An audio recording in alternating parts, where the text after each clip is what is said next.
Job calendar ప్రకటించాలని, యూనివర్సిటీలకు regular వీసీలను నియమించాలని హైదరాబాద్లోని నాంపల్లి వద్ద గల అసెంబ్లీ వద్ద పీడీఎస్యూ నేతలు ఆందోళనకు దిగారు. నేపథ్యంలో పోలీసులు వాళ్ళని బలవంతంగా అరెస్ట్ చేసి డీసీఎంలలో పోలీస్ స్టేషన్లకు తరలిస్తున్నారు.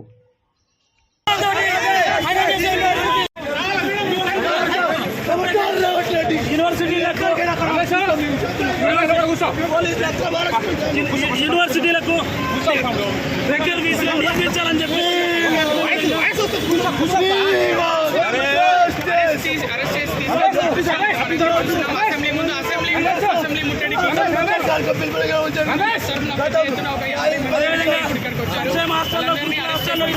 విద్యార్థులు చాలా మంది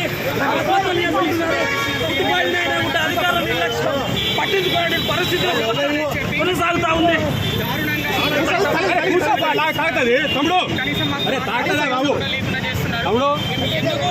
అసెంబ్లీ ముట్టడి అది చెప్పడానికి కూడా లేని విధంగా